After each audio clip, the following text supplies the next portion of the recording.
Hello, good day, amazing rhinos. Thank you for joining me today. Thank you for just allowing me just a little tiny to be a part of your day today. So I thank you for coming on. I thank you. We do not take that for granted that you are plugged in, that you actually, believe in what we're doing. You're partnering with us. We do not take that for granted at Rhino. So I am so excited. I'm happy it's another day. If you could hear my voice, that means you're alive, and that means you're breathing, and that means it's a great day. It's always a great day to be on this side of the fence. We'll rest when we die. That's the saying I used to have all the time. You know what? I'm gonna rest when I die anyway. I might as well just do what I can while I can. Anyway, I'm just gonna wait when let some rhinos come in. How's everybody doing? Let me just go to the chat. How's everybody doing?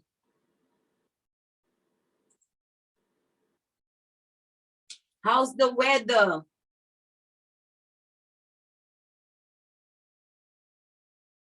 So let me see. Yesterday,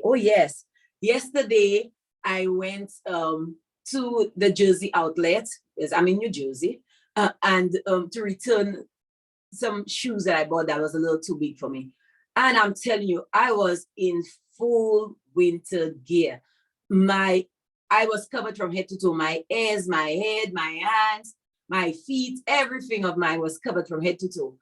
But I felt like I was gonna freeze to death. So here I am checking out the registry to find out where the store is. And I was having such a hard time because my fingers were freezing. Hi, welcome in.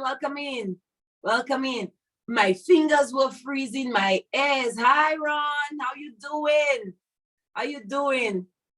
You snowed in? Oh my goodness, I was just giving a story about yesterday I almost froze to death. Well, I'm being a little dramatic, but that's how it felt. Seriously, I'm telling you, I cannot remember feeling that cold. It was just horrible yesterday. So look at me, to walk back to my vehicle. So there I found the store. I located the store on the registry, and I'm like, can I walk all the way over there? Or should I just walk back to my car? I kid you not. I made the decision and I walked back to my car. I felt like I was walking 2 miles. I'm like, I'm gonna throw these shoes because I'm not going back over there. And I got into my car and I was freezing. I'm like, whoa, I'm being dramatic because I'm just, I'm just that kind of person. But no, seriously, yesterday was, oh my goodness. So at least Ron, you said you're snowing, get a nice hot chocolate, put on a movie. You know what, actually we will be watching the clip of yesterday, well, the live from yesterday. I think I saw you on, but come on, join me. And you could just get some nice hot chocolate, maybe get some popcorn, and we'll have fun watching and just chatting. Oh, we're having a storm tomorrow in New Jersey? My goodness. Oh la la. You know, that's the funny thing though, because I'm from the Caribbean, of course, everybody knows that by now. And I always wondered how it was like to how the snow looked, how it felt. Like, you know, these are the things like we in the Caribbean we wonder about, because we see that on TV, people in the snow in their winter coats and everything. And I'm like, how could these people do that? Just for one time I want to experience it. Look, 18 years later, I'm telling you, I've had enough. But I do love it though. Oh, Ron said he's too busy getting ready for our website launch. And let me switch to everyone so that we could be in the, I could be in the chat. Yes, guys. So look, I'm not gonna be here very long because I want to show you the replay of yesterday. I think it was awesome, phenomenal. Look, I was so excited to see. I know it was just a prototype, but I felt like it was the real thing. You know, this morning I actually went and I typed in Rhino Street and it came up. I'm like, yes, but it's just the prototype. We're not able to use it yet. but very soon, April 1st, I believe. Yes, April 1st, we will be able to use, guys, I'm so excited. I know when I get excited, sometimes I could barely finish a sentence, but I'm just an excitable person. I just love what we're doing at Rhino. I just love the vision, the mission. I'm telling you, I could not be prouder to be a part of something so revolutionary. That's the word. So let me go ahead and I'm going to share my screen. And how about I know it's a little lengthy because yesterday, we went a lot. So I took the liberty of just fast forwarding the video, like maybe 6 minutes in. So it's gonna start like in 6 minutes. You would not have seen the beginning, but you could always go on the vlog. You could always go back and watch the replay. I will never get tired of watching that. So let me go ahead and share. Okay. Share my screen with you.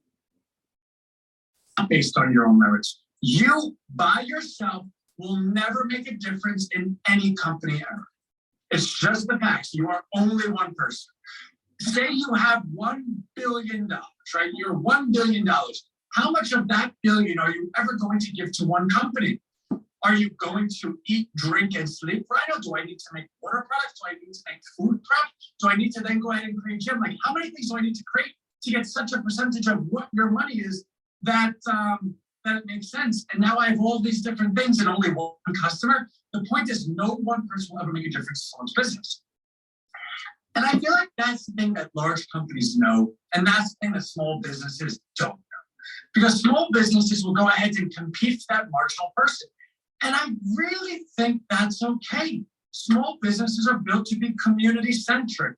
They want to go ahead and earn Erin's business down the block, and they love that Peter comes in every day, and they like Chad and Mike when they come in on their cute little dates. They like Kelly and Kimberly on their cute little dates, and they like Don that always comes in and talks about the old stories while he's drinking his coffee. They like these people. These people do make their business because that person lives in the community and they're a pillar of the community and they talk to other people in the community. Therefore, that one person really does make or break someone's business because they're influenced over the community. That small business operate. But small businesses have been pushed off Main Street and thrown into digital e-commerce world. COVID went ahead and shut down all your brick and mortars. They put you over here. Now you're competing with vicious, disgusting, nasty, big businesses. And I say that because big businesses just happen to kick a lot of butt, and that's a good thing. Like, I'm not going to sit here and say, oh, big business, how dare you? You guys are so bad. No, they're just really good, and they're better at it. Good, good, good. I don't care because I'm better at it than them, right? We can go ahead and be better than them. So I don't care how good they are. But up until the point they're winning on the scoreboard, they have all the data that you don't. They have all the resources you don't. They had a God knows how long of a head start while you're sitting there waiting for PPP money or enhanced unemployment money. They're doing really well. They were able to lower prices to a point that they were able to steal your customers and never give them back to you when your business went out of business. They went ahead and received government bailout funds that only gave you inflation. They're able to go ahead and hire your former employees for a rate that you can't pay them for. They're able to scale and buy so much size of a product that they can get the discount on it that you can't get, which allows them to sell it at a price that you can't sell it at. You can't compete against them because they kicked your butt. Now, I don't think they kicked your butt fairly. Not that I don't think they could have kicked your butt to begin with, but I don't think they did it fairly. Let's see. Oh, cool. I have a new person on my Slack. That's our developer for Rhino Search. So exciting. We're going to get to it. They did it because government and big business are partners. Because in this country called the United States, the concentration of wealth is so finely concentrated in the top 1% that nobody else matters. Think about it. You had COVID ravage this country, put like how many businesses out of business, unemployed how many people, and the stock market made new all-time highs. You know why? Because for the first time, people in this country realized that you're actually valueless. You do not have a value to the bottom line of the United States of America. You likely don't even pay tax. If you do, you likely pay a small amount of tax. The money that you have, do you go out and buy yachts and cars and boats and stuff? No, you probably buy your family food, right? You are not worth anything to the economy. In fact, you're worth so little to the economy that the economy paid you so that you could stay home so you cannot bother the economy as it was growing into a digital atmosphere. That's how little you mean to this country. Now, me personally, I think that I don't think that's cool, right? But I do understand capitalism. I do understand cycles. I do understand that that COVID accelerated the adoption of internet marketing, of e-commerce. It accelerated that digital revolution. And that makes sense to me. And those that were able to adapt were those that prospered the most. That makes sense to me. Here's the part that's not okay. Because there is a thing called technology, but there is a thing called government. There is a thing that is in place to go ahead and make sure that they do not leave human beings behind. Because when you have such an acceleration of innovation, you only have a select amount of the population that's educated enough to understand how to become competitive. Therefore, when you're dealing with technology that's scalable to the moon and back, one person can essentially monopolize an entire globe because they're dealing with computers that can be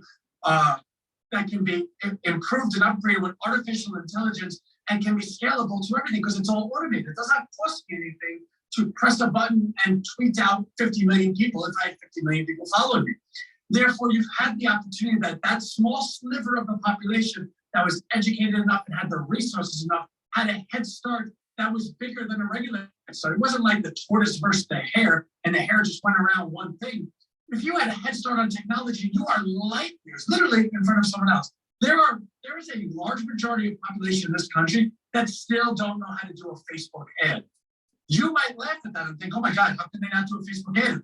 Can you imagine learning how to do a Facebook ad today? What kind of competition you would face with the people that have been doing it for God knows how long? You've been doing it for the last year, 2 years, 3 years, and you're still not even good at it, right? I'm not even good at it. So what do you do with those people? Do you just let them die? Do you throw them into the ocean? Do you pretend like they're the Boston Tea Party and throw them overboard? What do you do with them? Do you give them universal income and say, hey, listen, I know you're going to die in 20 years. Here's a couple thousand a month, just don't cause any problems for anyone. What do you do with those people? Because it's very easy to say, yeah, well, they're just not skilled enough to compete in this economy. Fine, get it, good, cool. So then what? Is there another part of that sentence? Is it a part of the sentence where it's well, this is the solution for them? Or is it simply just, let's leave them in homes that they can't afford, they can't pay the mortgage, they can't pay the rent, the bank's gonna take over, let's not air the fact that we go ahead and make them homeless, and then let's go ahead and tease them and say, oh, you're on government welfare because you're not good, because you're lazy, you stayed home because you're lazy. That's not it. That's not fair. Now, I've heard people say fair is a place where they go to judge pigs, right? Like a fair, you get funnel cake, which is absolutely delicious. Fun fact, when my wife was pregnant, she went through so much that I admired to the hill and back. And then one day we had the fair down the block and she's like, I really want funnel cake. And I knew that'd be my opportunity. I drove there, spent an hour online, an hour to get in, got 2 funnel cakes, brought it home, and I was a hero. And in my head, I'm like, I just traded 9 months pregnancy with getting funnel cake, deal. Anyway, point is delicious. Anyway, okay, let's keep going. So what do you do with these people? Well, the problem is, inherent in the question is an absurdity that is overlooked. They are not valueless. They're valueless by themselves. They do not have a value to the economy by themselves. But if you put them all together, they're worth more to the economy than the 1%, and that's not even difficult, right? Because the 1% has what? 1% of the population. That's why they're called the top 1%. It's not like a cute little term. They're 1% because it was 1% of the population, which means what does the rest of the country have? 99% of the population. The rest of the country might not have good paying jobs. The rest of the country might not have successful businesses. The rest of the country might not have an education level. The rest of the country might not have A, B, C, D, E, and F, but they have 99% of the population. That is nature's balance. You want to go ahead and F over 99% of the population? Guess what? They're 99 times bigger than you. You can't do it. You could be the coolest kid in the world, but if you have 99, okay, you're in a courtyard. You're walking, I watch Game of Thrones with my wife and she has me watching it. And there's this one guy that dies really early on. Spoiler alert. He thought he was the king of something. So he gets this tribe to go ahead and fight for him because they're going to get back his kingdom. And he's talking to them like he owns them. They look at him and they go, and I'm paraphrasing, bro, you know there's 99 of us and one of you, and then they kill them. The point is, you can be as cool as you want, but if you don't have the population, you have nothing. Because here's the thing. There's never been a congressman voted without a vote. There's never been a congressman in office without a vote. There's never been a company that created a profit without a customer. You can't do it without people. In fact, right now, if we were so inclined, and if this was being heard around the globe, like it was 1984 style, and I was on those TVs at the top of the pole, like attention, attention, attention. Dear Walmart, we can make you bankrupt tomorrow. Watch this. Everyone, no one shop at Walmart again. Now all of a sudden, Walmart doesn't have a customer. Do you know what Walmart would do if they didn't have a customer? They have what? Like a bazillion stores with like a bajillion products. With how many employees? They'd have to cut their employee staff. They'd have to just fire some. The stockholders would be on the church line begging for money. That's the power of population. The population is more powerful than Walmart. The population is more powerful than anything. It is the most powerful thing, and we have it. We're the 99%, but we don't know it. We don't think it because we don't have the ability to. We don't have a leader, I guess. We don't have somebody that's willing to shepherd the messaging. We don't have an honest media. We don't have somebody that's able to go out there and say, hey, this is the actual balance in the world. We don't, I think we've learned the hard way that 50% of people are susceptible to brainwashing. Like when I see someone wearing a mask while they're driving in a car by themselves, I think they're crazy. Maybe you're one of them. I actually think you're crazy, but I don't think it's your fault. I think you were brainwashed. I think those people are brainwashed. To go ahead and believe that you're unsafe breathing in your own air just makes no sense to me. I've seen people jogging outside wearing a mask, and I'm just like I don't even know how that calculates. And I don't mean to poke fun at those people, but I do mean there's a certain level of brainwashing that's just okay. So if you have that level of brainwashing, then you never actually have to be fair to the population because you can always divide them. That 99% is always divisible. Now, how many times can you divide them? By how many different lines? By gender lines, by race lines, by demographic lines, by income lines, by state lines, by political lines. And when you start dividing them all up, you realize you're able to take that 99% to make 99 different slivers. Therefore, the top 1% wins in a game where it's one time, verse 1, verse 1, verse 1, verse 1, verse 1. They kick the living shit out of all of us. But that's not the game. That's the game we've been told to play. But can we ever have someone that says, hey, listen, we don't need to play that game. Enough of you and your stupid games. That's it. How do you do that, though, is the point. How do you go ahead and get to a population and say, hey, guys, listen, this is what's going on? The problem is you can't do that, right? You can't have like, attention, this is an alert, this is breaking news. If you guys just stay together and sing Kumbaya, we win. It doesn't work that way. People are always going to be vested in their own interests. And more so than that, people are always going to be invested in their own life versus anyone that interferes in their life. You could come into someone's life and say, eating grapes will cure cancer. They can have cancer. You walk away and they're like, eating grapes. Whatever, even if it did, that person doesn't own me. It's like, and that's fine, that's human nature. But how do you go ahead and get this happening? You have to find a way that you could be in everyone's self-interest together, that everyone has a similar self-interest, that they just are automatically going to go ahead and do the right thing, right? That's how human beings are programmed. All right, if we all eat breakfast, we are not hungry in the morning. I don't need to then tell you to eat breakfast. You're just going to eat breakfast. And if you don't eat breakfast, you're going to be hungry. You're going to say, oh, darn, I wish I ate breakfast, right? That's the way that works. You have to do everything in people's self-interest, which is what big tech is so difficult at doing. Like, I hate them, but I don't. I hate what they do with the power they have. Because I so clearly can see, and I'm sharing it with you because we're all doing it together and we're going to realize it together, that they could be fighting for such good. This world If you took that 1% and shared it equally amongst people, oh my God, Anthony's talking about socialism. No, he's not. It is not socialist to believe that one person should not have $1 trillion while everyone else has $1, right? Like, there's called fairness, right? So when I say equally, it's to compensate by not being able to say, well, Mike gets $10 and Kevin gets none, right? Like equally. If tech was able to go ahead and share that top 1% equally amongst everyone, think about the innovation that would come up from everyone. And people could say, well, there's all these social justices and there's these evils in society and there's this and there's that. I honestly don't care. I really don't. Maybe I grew up a certain way where it's like, suck it up.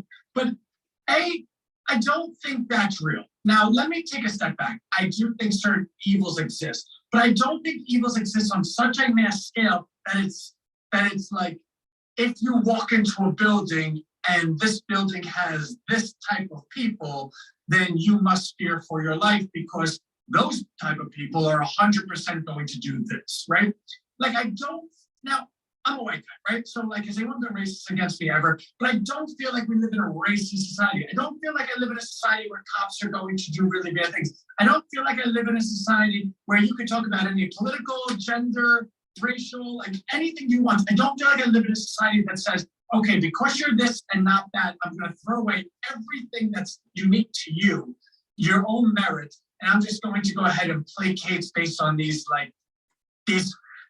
shallow attributes of yourself. I just don't believe it. Maybe I'm naive, I don't know. But I believe that the best person always gets the best reward. Now, do I believe some people have a harder path to it? I do. I think there is a systemic nature in this globe that some people have gotten a head start, and I think that comes down to education, right? So for instance, I grew up in a household where I was at private school since I was a child. I had the best education my entire life. Do I think that's what makes me smart? No, but I think it went ahead and nurtured who I am. I think it weaved around the edges and gave me a home to come home to, and it gave me an upbringing to have it. It gave me something to look forward to. It gave me examples, gave me features, gave me friends. It gave me things that were people that I wanted to be like. I think the community aspect of everyone trying to succeed together and purposely believing they could succeed together went ahead and weaned out all the bad apples. I didn't grow up with people selling drugs left and right or doing this or doing that. So I felt like, oh, I need to go do that. It just wasn't part of my life. So I do believe there's a systemic nature, and I'm not talking about racial or gender, I'm talking about across the board, that education opportunity is always going to be the solution to everything.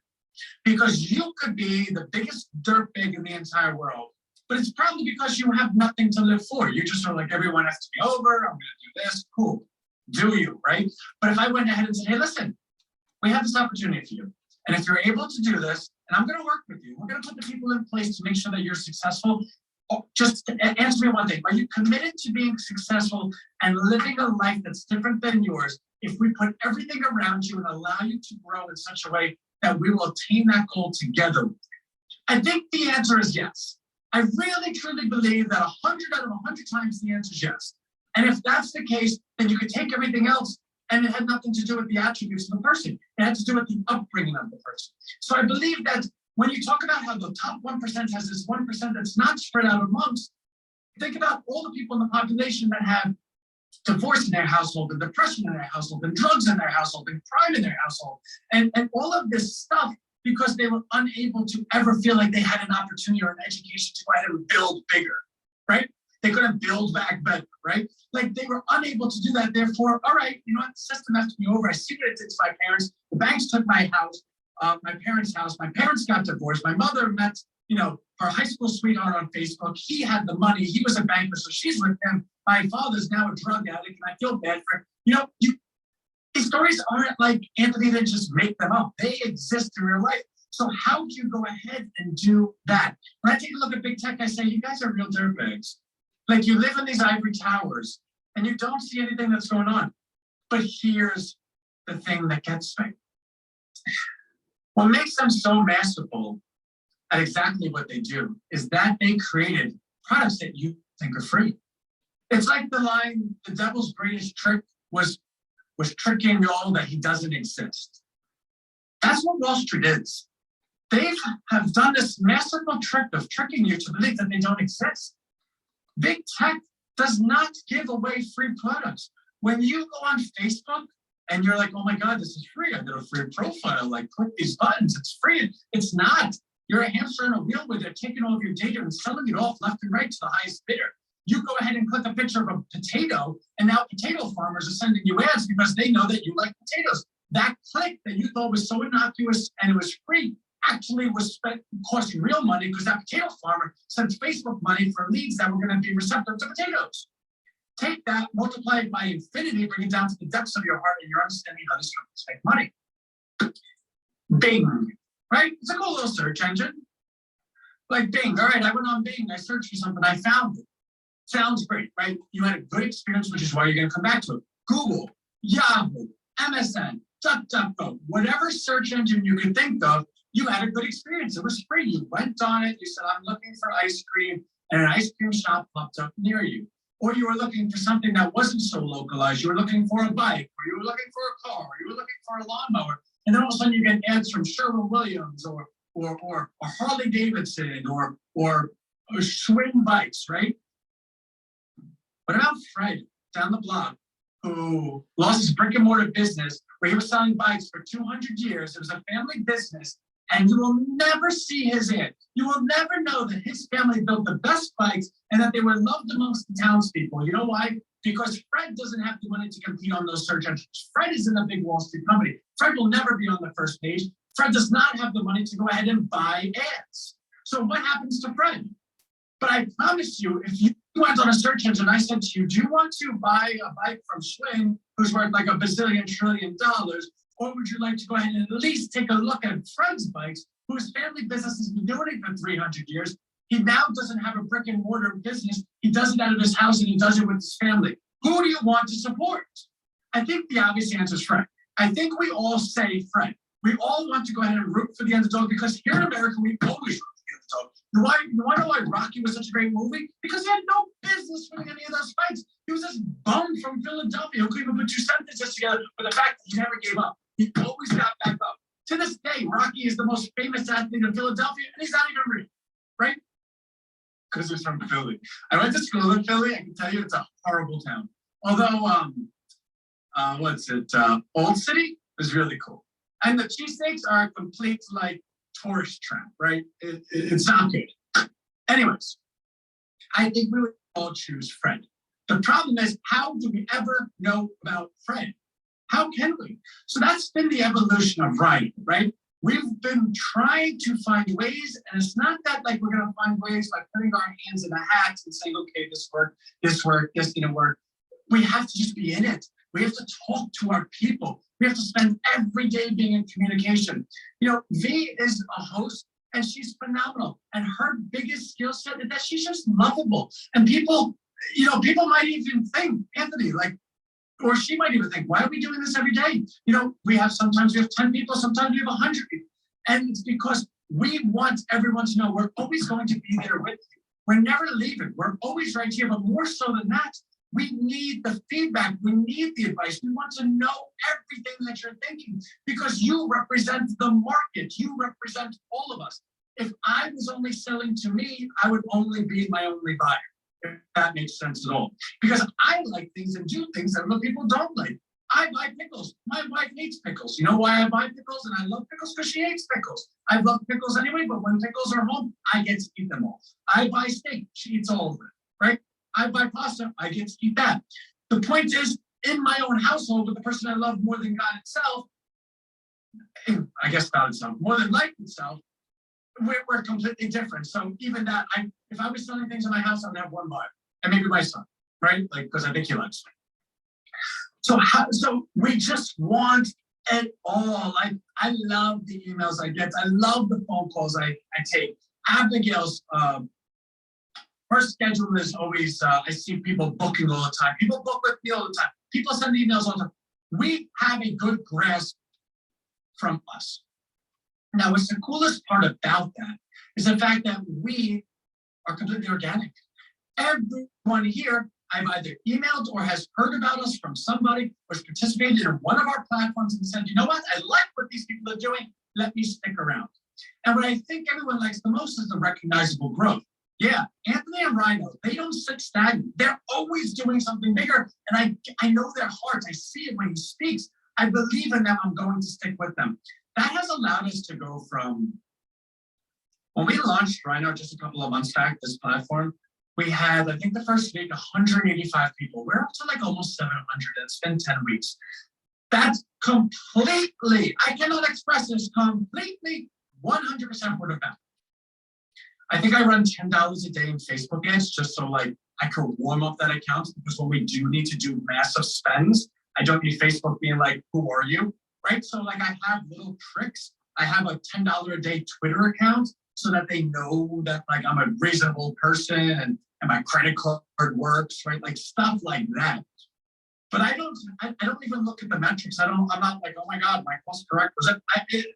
This has all been organic. This has all been, in fact, I've gone to the length that every single day, and I hope Active Campaign isn't listening, I go ahead and how can I put this that like nobody can nail me on it? By the good fortunes of God, I somehow come across relevant daily emails that somehow across the internet find their way into my Excel sheet, right? Through various methods. And I cold email every single day. In our email, there's about 1,000 or 2,000 emails I go out every day, and people have never heard from me, and I just found their email the day before. So every one of the emails that you get, you might think to yourself, man, this is kind of vague, or you said this yesterday, or I remember this from a week ago, or why are you talking to me like you've never met me before? Because it's not you. It's everyone. I'm accountable to the platform. My obligation is the platform. My obligation is to grow to the platform, because that's the rising tide that lifts all of us Rhino boats up. So, and everyone understands that. I never get email back from people like, hey, man, that was a really like not a cool email. Everyone gets it. And we've been growing and growing and growing. So we, on this call right now, have people from Australia to New Zealand to the UK to California, like all of these, to Sweden, like all of these different places. And it's simply as a fact of like, either people have known Rhino or been part of Rhino or been introduced to Rhino. And when you have such feedback from so many different walks of life, from so many different countries, then when you go ahead and form an opinion, and when you go ahead and form a business and an idea and a path, it is a fully formed, thought out idea. It involves everyone involved. Anything that we do is based on the premise that everyone that it's going to be pleasing to our community. Our community is global, every demographic, different group, every age group, every gender, every country. So if we do something that's well liked, it is such a wonderful sample size that we know can scale. So in doing so, we're all feeling the shift of the planet. I love it. So in doing so, as we get closer to that big idea, we're getting there. So, all right, so how do we find Fred, right? Like, so we can agree that we would all prioritize Fred, but Fred can't be put in front of us. So what are we missing? Why can't we search Fred? I know, because these platforms are all for profit because they're owned by Wall Street companies. These platforms have no business and do not give an SHIT about small business, because like the economy has proven, small business is completely valueless to the economy as a whole. Therefore, if they're valueless to the economy, they're certainly valueless to companies that are trying to compete in the economy. Can you imagine a company that said, all right, I'm just going to compete by just having small businesses, and all these small businesses got maybe, I don't know, like $5 a month because that's all they can afford, and I'm going to really grow my company? They would say, are you out of your freaking minds? You're going to be bankrupt before you know what to do with. How are you going to hire a place? How are you going to do this? How are you going to do that on the income of just those small businesses? So nobody cares about Fred in this bike shop. I was going to say stupid bike shop. It's not stupid to me, but a lot of people think it's a stupid bike shop. So how do you get there?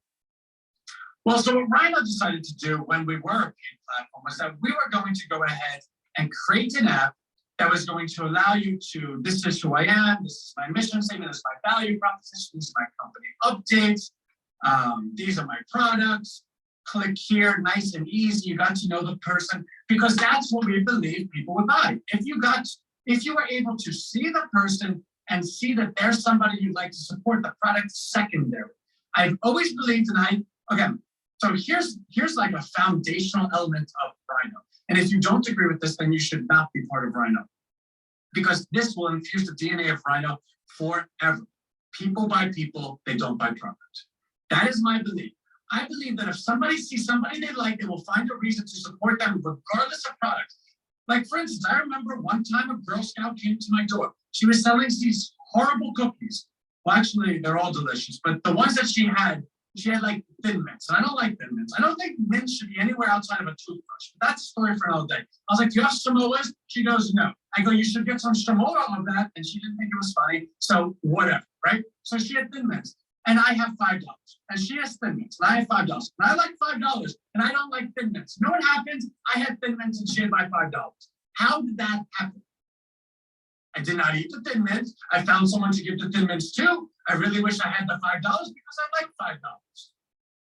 But I bought the person. I wanted to support her. She was like this most amazing, cute little girl with the blue little whatever and the pink tails. And she's like, hi, I'm Sally. And I was like, oh my God, I love you. Here, take all my money. I guess you shouldn't do that, right? Like that's something different. The point being, that's real. People will buy people, not product. The product is always secondary. So if I was looking to buy a bike and I came across Fred's shop, I would actually spend a premium to support Fred because I know that every time I rode that bike, not only would I feel the craftsmanship and the time spent and the generational inside of it, but I'd also be like, you know what? I feel pride. I feel not pride goes before the fall. I feel pleasure in riding this bike around my town. And when people ask me where'd you get it, I would stop and I would tell them where I got that bike because I feel that if they knew the story, they would support too. You know, in businesses or kids that have backpacks that are made in Cambodia and they bring it in here and they sell it for $20 on the promise that 10 of those dollars goes back to the community and the village that built it. The backpack, $100, right? And never ever is there a time that someone goes, well, I can get a different backpack, much better one, much more, for $20. Your backpack is wildly overpriced. They might buy the backpack or not, but they never sit there and talk about price because the price didn't matter. They know what the price is going to. They are signed on with helping and supporting that village, and they understand what these kids are doing. People will always buy people. Product is secondary. So how do we find Fred? Okay. So when we built out Rhino, like I said, it was with the paid platform. We were also having all of those members that were on the platform contributing $500 a month. Those contributions were then going to go into our marketing efforts, of which case that money was then going to funnel. Forgot how we were doing it. That money was going to go to the people we marketed to.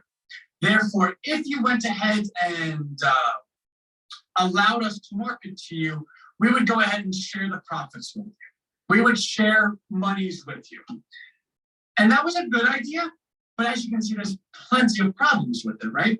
Because in building a business on the backs of small businesses, contributing $500 a month to something that wasn't going to fully mature for months in the future, A, how long were they going to stay put? B, how hard of a sale was that to go ahead and maintain or to go ahead and close? C, what's the retention level of those people? D, what if some missed payments? You shut off their app. Who do you make the deals with? And then you have to go ahead and do some kind of accounting structure so that everyone that's participating believes that they're getting their fair share. There was so much landmines, right, to do. And then on top of it, we still don't even have a Rhino app. Now, to that, I think we kind of paused with it. I know Abigail's working on it, but on her list of things, we don't even talk about it anymore. We'll get it one day, fine. And we will, actually, you know what, let me pause. We will have it this year because at the end of the year, we do need it. But to go ahead, and if we can't even get an app for ourselves, how are we going to do this really, really big business that's all dependent on making apps for people? So we said, okay, the idea made sense. People like people, but we weren't going to be able to do this if we were going to charge people, and we weren't going to be able to do it if money was involved, and we weren't going to be able to do it if it was dependent on someone else's technology, So we made the whole platform free. And we said, you know what, we're not taking anyone's money. But what are we gonna do? We cannot be a business if we're free. We need to go ahead and come into some income because we need to finance the business. So we said, okay, we don't want money from small business. We do not want money that's allocated to someone's business. But that top 1% is the top 1% because they have all the money, or the people that are going to become part of the 1% are the people that go ahead and make the correct investments. The top 1% does not have money in their bank accounts. It's not like Elon Musk has $1 trillion in his bank account. That doesn't work. He owns a stock, which is an investment in his company, right? Those Bitcoin millionaires and billionaires, they don't have that money in their bank account. They have it in the Bitcoin and whatever. Now, granted, they probably sold some and well-funded their bank accounts, et cetera, et cetera.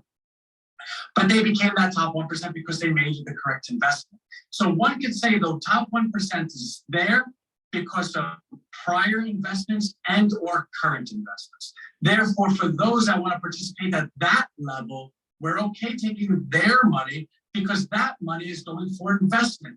Rhino has no interest in burdening small businesses with having to fund their own business, because we believe that the value of a population is far more than any individual, and therefore we'll go ahead and shepherd that value and distribute it out to them.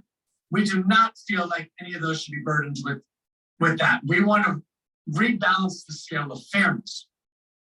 But for those that are looking to make an investment and make a profit and things like that, well, we think we're going to work harder than anyone ever. So we think we're doing you a favor by allowing you to invest with us. And that's not me saying it to be like, but I know that if I had the opportunity to invest in me, I would. And that's what I do. I know how hard we work. I know what we're going to do. Therefore, I never take $1 from anyone that I do not believe that they're going to say thank you for. Therefore, our whole entire community is built on the sense that the finances is coming in from the people that are buying the coin, who ultimately are going to be the millionaires of tomorrow. Well, the people on the platform are able to grow business and live a good life while still owning some of the coins so that they can become millionaires as well, right? This is all how that works. But still, that'd be pretty cool, Rhino coins. Like, we should actually take note of that. We should put Rhino coins in the charity portion. People buy actual physical coins. That'd be really cool. Anyway, but still, how do we go ahead and create something that's going to be of such value, that's investable, and simultaneously helps build out a community, and helps go ahead and build out a business? So the idea that we had continued to blossom, and then it just became obvious. So then we built out Rhino Marketplace. And Rhino Marketplace was a marketplace of all different companies that we helped create. So many of the companies like Don's and others are companies that they've already, right? They have their website, they have their customers, and that's great. Like, we know their businesses. I was interviewed on Don's platform, so I have high praise for the people that are on our marketplace. And we were able to welcome them right on. So we built out the logos, made the sites, made the marketplace listing, great. Then you had those that did not have a business, but they had a business idea. And they're like, if I just had some internet expertise and I had an ability to put my site somewhere and there was traffic and people went to it and there was somebody that would share it with people and someone that would email for us, that would be great, but where do I find it? And that's what Rhino wants to do. So the 50 listings, and I think we're up to 50 now, are all that, right? But now here came the problem. If those listings got to 100, 200, 300, which they are, which is the goal, even 50 hits a number that was the problem, how can anyone ever go on in any organized fashion other than feeling like they're going to a thrift shop?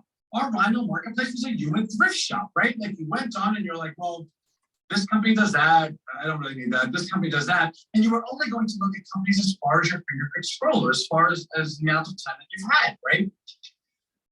So that created a challenge that we had to come up with a solution. So we created a search bar on it. And that's when things changed. Because in that moment, what is that search bar? That search bar is the gateway. That search bar is the gateway from regular person, stranger, prospect, anyone, doesn't matter, from person to business. That gateway only opens the doors to the results we put on the opposite end. Therefore, you can only search Rhino companies on the Rhino search engine on Rhino Marketplace. And that started really developing an idea because we can get Fred on. We can go ahead and populate the results. Then we could go ahead and code out the search bar to go ahead and only show the results of the companies that we're highlighting. Therefore, we know we now have a metric. The amount of times that search bar is clicked equals the amount of searches that are going to our businesses. Meaning the more clicks, the more customers that are coming into our Rhino ecosystem, right? The more people that are interested in our results, and our results are businesses. Therefore, let's say we have 1 billion clicks on Rhino, right? 1 billion clicks on Rhino search engine. Which, by the way, Google gets like 7 billion clicks a day. I'm not saying we're Google, but I will go ahead and make a story that allows us to compete with them. So please stick with me. So say we get 1 billion clicks to the search engine. We only have 50 companies. That's crazy. Like that means there's going to be people that click that just literally buy anything from these companies because that's all that exists. Or they're going to say, why did I even click this stupid search engine? There's not enough results there. I don't even want to be here. Peace out. So how can we get people to come to that search engine? Well, now you're actually almost capturing an entire demographic, right? Because if they're like Google and Yahoo and Bing do, because they're complete dirtbags that care about nothing other than profit, and God bless them, they're Wall Street companies, that's what they do. But they are completely indiscriminate to who's on their search engine. As long as it's legal, they don't give an SHIT. If you're a www and you have a .com or .org or .io, they go ahead and pull from all of that. And they then rank you based on website traffic as the last resort. If you go ahead and have ad spends with them, or you're a big Wall Street company, you're on the first page. Everyone knows 89% go on the first page and never go to a second page. Therefore, only the biggest and most successful companies ever get identified on these platforms. Therefore, the biggest and most successful companies are loyal to Google and everything of the world. Therefore, Wall Street goes ahead and takes care of Wall Street, and the biggest companies profit off the other biggest companies. Great. Because there's no business in small business. You cannot create a search engine and prosper off small business. You couldn't. These small businesses aren't going to go ahead and pay Rhino thousands of dollars to be featured on it. And if they did, it would constantly be a retention game. All right, we have 100 companies this month that are paying us 1,000, but we're not getting enough results to them. So now some fell off and we're getting more. Because remember, the results have to scale for the person coming to the search engine to feel confidence that they're going to get an experience and get a result that they're looking for. The first thing a search engine has to do is be functional. If I search a search engine and don't get what I'm looking for, if I type in ice cream and bologna sandwich comes up, I'm not going back to it. So it has to be coded properly, but it has to have a results pool that allows the person to click to go ahead and feel confidence. So let's talk about this. So theoretically, you can have a search engine for anything, right? Like you could have a search engine for just, I don't know, people named Fred. All right, this is the Fred search engine. Okay, cool. The problem is people never actually know that. Search engine, like, oh, can't compete with Google. You don't have to compete with Google. You can create a search engine that just has the results that you're looking for. So, all right, this is the Fred search engine. This is the Mary search engine. This is the bicycle search engine. And all those things would fail because you can never scale those large enough that search engine is going to be global. A bike, okay, so you have a couple of bike companies or like 10 bike companies. How do you differentiate between the bike companies? Anyone that goes on the search engine is like, okay, bike company 1, bike company 2, like how could you? And then those bike companies inherently are going to compete with each other, and this one's going to want to ad spend, this one's going to be number 1. And you're back to square one, where Google and Yahoo and them are really, really smart because they're just general stores. They're the biggest general stores in the entire world. The problem is the only people that ever profit of being in their general stores are the ones that are on the shelves that are in front of your face, like Johnson & Johnson or Procter & Gamble. If I go look at the bottom, maybe I'll find that really good barbecue sauce from Louisiana. But if I just walk in, I see like Sweet Baby Ray's, right? Like that's what they are. But we know that people would go ahead and go to Fred's shop. People buy people, not product. So can you create a search engine that's based on the premise of people buying people? Can you create a search engine that only results in small businesses?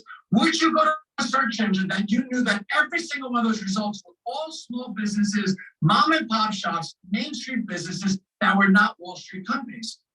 I think the answer is yes. I think right away you say, well, why does that not exist? Like, why can't I make the choice? If I want to support a big business, I go to a Wall Street search engine. If I want to support a small business, I would go to Rhino Street search engine. Rhino Street. We're getting somewhere.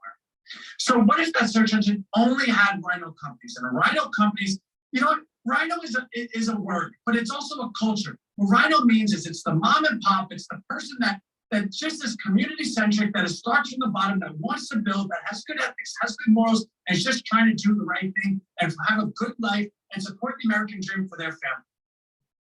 They're not the person that answers to shareholders and walks around taking his ring off when he feels like to go do cocaine off some stripper's butt, right? That's Wall Street. That's not Rhino Street. Why can't I go ahead and just support Rhino Street? Why can't I go ahead and go to a search engine that only gives me small businesses? Well, one doesn't exist. But if I had the opportunity to go to one, I surely would. When I send flowers, I don't go to 1-800-flowers.com, and I'm sure their flowers are great. I look at Google, right? What flower shop is local? Pick that and then send the flowers. So here's the double-edged prong of it, right? So if you know everyone would go ahead and support the search engine if they were educated on what it is, and you know everyone that would like to be on the search engine would happily accept me on the search engine because they're not identified and they're not recognized or highlighted anywhere else, you have a gateway that you just have to build and market and share the word, because the people on the left that want to search this engine and the people on the right that want to be on it are already there. You just have to go communicate what you are and message it to them. You have to give them a vision of what it would look like. And that's where the Rhino coin comes in, because every single company on this search engine will be closing out in Rhino coin starting January 2023. Every single company will have Rhino coin wallet attached to their merchant accounts. That's beautiful, which means every transaction on this raises the value of the coin. Now, Anthony, why, it all sounded great, and then you threw the coin in there. Well, how does that really? Well, again, the value of a search engine is the clicks. The value of the search engine is having the opportunity that in that moment that the person's looking to buy something, that you're able to capture that buying behavior and distribute it out to the companies that you're looking to reward, to go ahead and support. Therefore, when people click search, these are potential buys. You're then distributing it out to the companies that you want to support. Therefore, they're looking to buy from these companies. These companies are collecting those interests of purchases. Everyone's happy. Well, where does the coin come in? Well, don't we want these people that are searching to have the opportunity to own this platform? Don't you think the searches should be owned by you? See, all I've given you is a good marketing speech. I've just given you a good sales speech. Everyone's like, wow, Anthony, that sounds great, but how does any of you prosper at all from that? Well, Ann, I'll be a company on it. Great. You finally get some sales. Oh, Ann, I want to go support companies. Great. You could go buy from someone that you might like. But how does that actually support you? Because all that means is Anthony's going to make $1 trillion and you're going to be happier than you were before, but your life is still going to stay relatively the same income level. That's where the coin comes in. Because we distribute the coin out to everyone, because we allow everyone the opportunity to purchase the coin, and because the coin is based on the transactions, and because when the transactions go up, the coin value goes up, because transactions buy the coin, everyone that owns the coin, that's the ticket to the money that you're looking for. The 7 right now, Google, Yahoo, Facebook, and Bing collectively are worth $7 billion.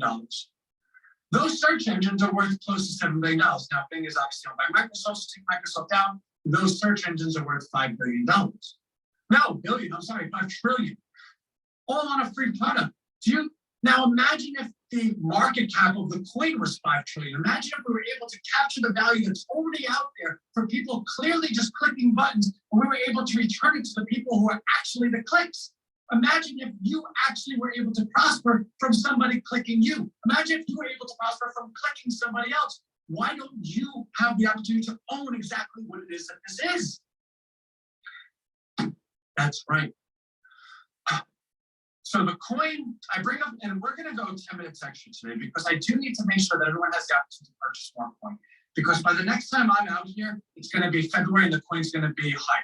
So this is kind of like you can buy the coin anytime you want. But in terms of seeing my face, this will be the last opportunity that you have to it before it makes its increase, because it goes up a cent every month. But I do want to show you something, because everything, oh my God, Bruce, I see you on. I know we emailed at 2 in the morning. I know I have something I need to do for you. I will do it, I promise, sorry. We do want to go ahead and show you that's the direction we're going to. So if you agree with us that this search engine idea is like, whoa, wait a second, they're onto something with this, but can you get the look and feel? Can you see it? Can, you know, right now it's just words, but can you see it? Okay. So what I would like to show you is a prototype. Now, we went ahead and identified a really, really special coder, developer. And I say that because Abigail's main task over the last week was in taking interviews with many different developers. She just took a second call with the developer yesterday. She likes a lot, and her and I are going to have a 3-way call with him sometime this week. We believe we're going to hire him. He has gotten our complete design. He understands what it is we're looking to do, and he is fully on board with it. We are going to own what I'm about to show you. So what I'm about to show you, we own the URL, and the website is not functional. The two subtitle buttons are, but the search bar is not functional. But I'm doing this so that you can see. I want you to see where we're going.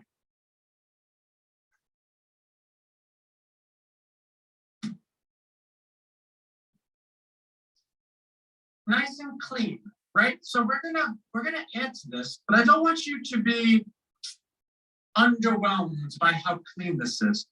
It's a search engine, Rhino.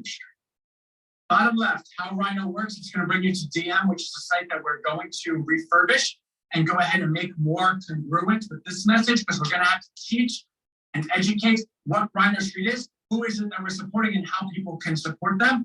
And then on the bottom right, become a search result. That's going to, maybe that should be listing, or I don't know, we're still moving with this. But that's going to take you to the form that allows you to go ahead and get on the marketplace, which is now going to be behind this. Nice and clean.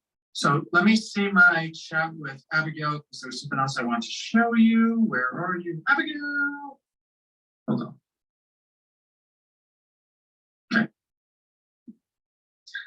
And then, all right. Of course, why would anything ever just go my way? Okay. So this is the Rhino Street. And then what you'll find is this is going to be the search results. Right? Okay, so the search results, kind of like it is on Google, right? You have the business name, the website, and then the description of what they are. But this is all being done. Rhino is actually going to have, oh my gosh, I probably should hide some of that, right? So Rhino's actually going to have their own search engine. Now, what's the marketing behind this, right? So actually, I'm not going to get into it today because I have a 30-second commercial in mind that we are going to build. We hired a fantastic videographer. I think he's in South Carolina. Like, the things that are about to happen are much bigger steps than what we have been doing. So I think he's a videographer. And the vision of what I have in terms of this ad is going to come to life. And come, I think April, let's check it out, right? So let's go to google.com, distributive marketing.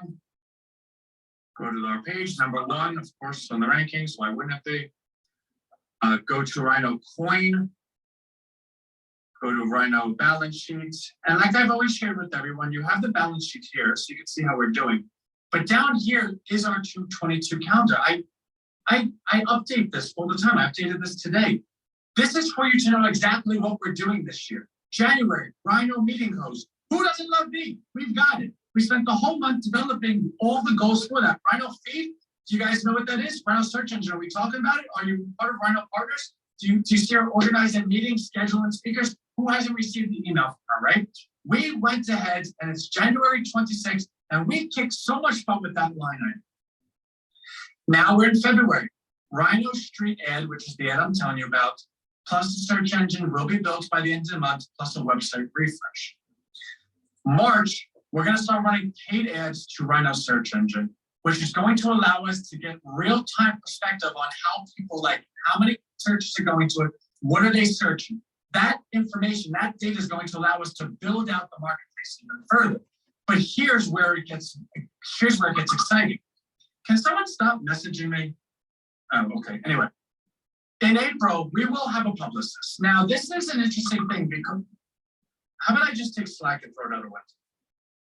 So this is where it gets interesting because a publicist is a paid position, and I often think to myself, like I always look to cut spending that doesn't need to happen, right? Like, do I really need to have a publicist?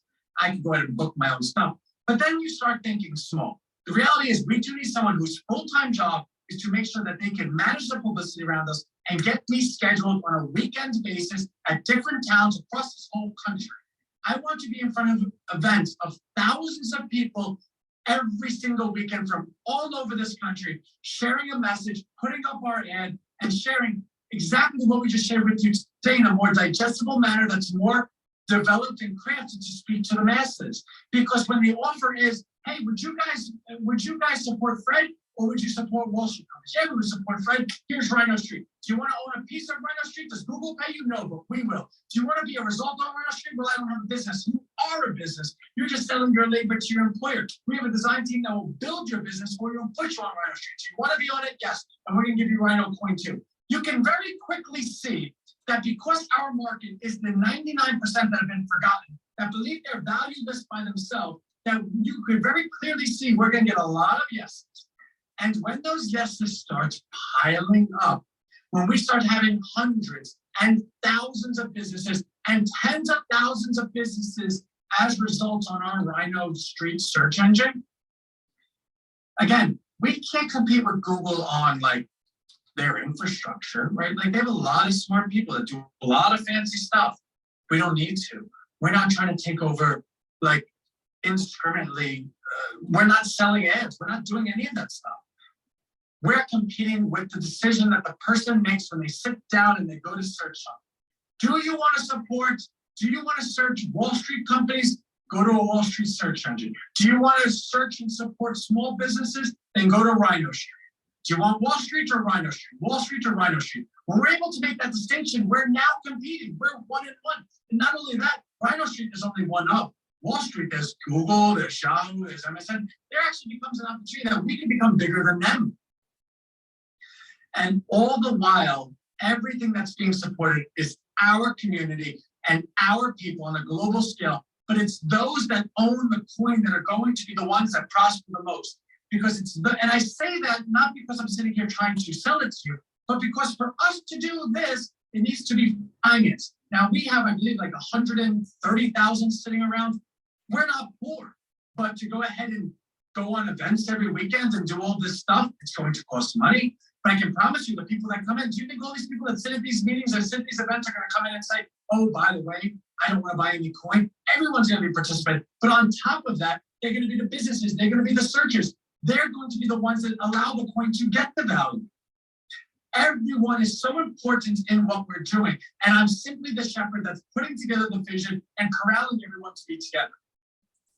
So, I think I haven't been on live in a while. It gets my juices going. So as you can see here, everything's going well, right? So we started at 185. This is totally organic. We're at 653.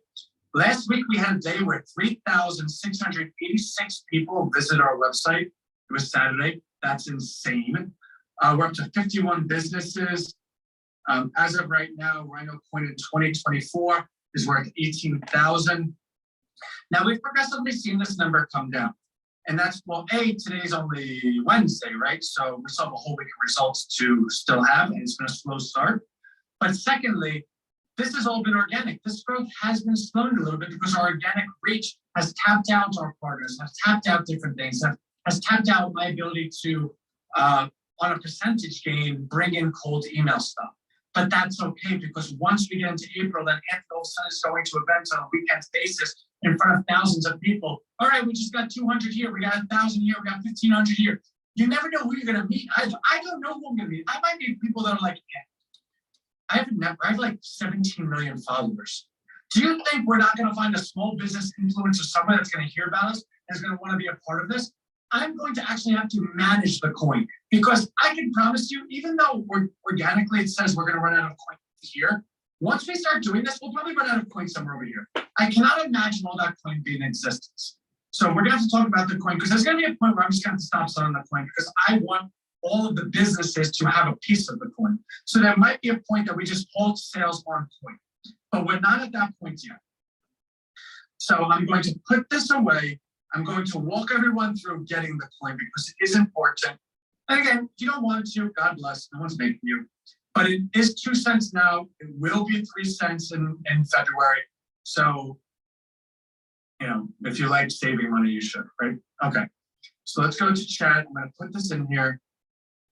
Chambers of Commerce. Yeah, no, I have that on the to-do list. Deborah, really great idea. So I'm going to take a drink of water. Oh, of course, I'm only messaging hosts and panelists because Zoom for the life of me. So take a second, please click that. At least follow along. If you want to buy some coin, God bless. If you don't, that's fine too. Probably before April, so I want to say the end of the month of March, I'm going to send out a mail to everyone where I'm going to take that last week and personally do these calls, because by that point, I'm going to want to sell a lot of coin, and then I'll probably shut it down for a little bit. So just to go ahead and guide your expectations, I believe you'll be able to buy coin up until April 1st. And that's not like a April Fool's joke. April's when I'm going to be traveling. I want to know that we have an amount of coin that I can offer it to the event participants. I can't have someone back home buying like a billion coin and then me being like, oh, what do I do now? So between now and then, but I will make that call with everyone before. I will spend the time on the phone. Anyone wants 5 million, like that's fine, right? Oh, by the way, we did take that call with, we did have the investor that wants to do 500,000 to 2 million of coin. I don't think that's going to go forward. The questions I was being asked, I'm just never going to sell anyone out. Like, I don't want to get into it, but it just sounded like they wanted something that was more short-term than what I would deem a suitable partner. So I don't think that's going to come in, but we have money, so I don't really care. Okay, cool. So that's that. Let's go ahead and open this up. Oh, and by the way, last thing, Rhino Charity, you guys kicked butt. We did what, 800 and something? I'm rounding it to 1,000. That charity is getting $1,000 this month, which I'm sure V has subscribed to plenty of times, and I know she thanked everyone yesterday. Between Dan, Mike, and Craig, and Deborah, and Tangi, and V, and Jim, and Michael. I think I got everyone. Again, I live this stuff. I know who does what they do. Thank you, seriously. And it's not, the money doesn't go to us. In fact, I matched everything and then rounded up. It's for those that look for us to do the right thing. All right, anyway, get Rhino coin. So you get to the coin portion, and as you can see, and I always will go ahead and spend some time on this. Just end the video right here. Thank you for, let me just switch that back. Thank you for sticking around and just enjoying. I thought I got everything yesterday. Today again, I got to see even more. Like, didn't I see this yesterday? Anyway, thank you, Rhinos. You could always go on the vlog. I'm just playing around with my screen. You could always go back on the vlog and see any video, any meeting that we've had. I just want to thank everyone for showing up. Today we had so many people. I mean, I know you saw the email and you know it was a repeat show, but you still came out. Thank you, Rhinos. See you tomorrow. Get your coins. Come April 1st, there will be a pause on it, and somebody's gonna cry. I mean, the coins are at 2 cents now. They're gonna be 3 cents in February. Get your coins. Okay, Rhinos, I'll see you tomorrow at 12. Thank you. Have a good evening.